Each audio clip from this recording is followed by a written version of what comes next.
السلام علیکم دوستو، میں آپ کی خدمت میں حاضر محمد ستار باقر اپنے YouTube channel astrology with M S Baqir پہ۔ دوستو، آج کا جو ویڈیو کا موضوع ہے وہ برج اسد والوں کے لیے جولائی 2019 کیسا گزرے گا۔ تو دوستو، ویڈیو کو آگے بڑھانے سے پہلے میں تمام دوستوں سے گزارش کروں گا کہ میرے چینل کو سبسکرائب کر لیں۔ یکم تا 8 جولائی اس ہفتے شمس مقابلہ زحل کی نحس نظر قائم ہو رہی ہے۔ اپنی قوت اور دائرہ اختیار کو بڑھانے اور مقبولیت کے لیے اعلیٰ عہدوں پر فائز لوگوں سے ملنے کے لیے یہ مناسب وقت نہیں ہے۔ کاروباری عملی اقدام کرنا بھی مفید ثابت نہ ہوگا۔ ان ملازمین سے جو آپ کی پوزیشن کی ہوں، اعلیٰ طبقے کے لوگ احکام بالا سے آپ کو نقصان پہنچ سکتا ہے۔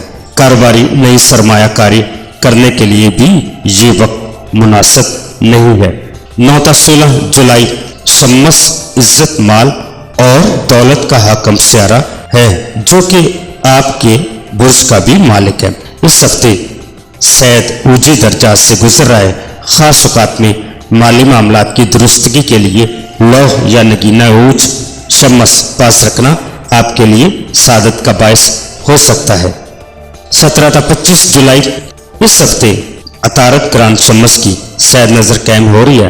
اس نظر کے اثرات کے تحت مقدمے میں آپ کو کامیابی ملے گی اور پنچایتی فیصلے بھی آپ کے حق میں ہو سکتے ہیں۔ پیچیدہ امراض سے بھی آپ کو نجات مل سکتی ہے۔ الیکٹرانکس کی اشیاء، زمین کی خریداری بھی آپ اس وقت میں کر سکتے ہیں۔ تعلیمی کامیابی بھی ممکن ہے۔ عزیز و اقارب سے بھی آپ کو فائدہ ہو سکتا ہے۔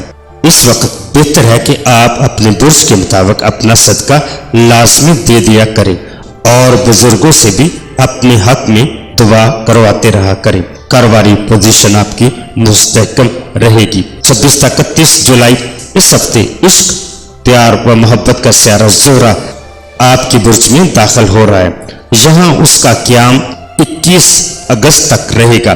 اس عرصے کے دوران آپ اپنے محبوب اور محبوبہ کو محبت کا پیغام ارسال کر سکتے ہیں۔ رومانوی ماحول بھی آپ کو میسر آئے گا۔ ناراض دوستوں کو بھی آپ اس وقت میں منا سکتے ہیں۔ شریک حیات سے بھی پیار بھرا لہجہ رکھیں۔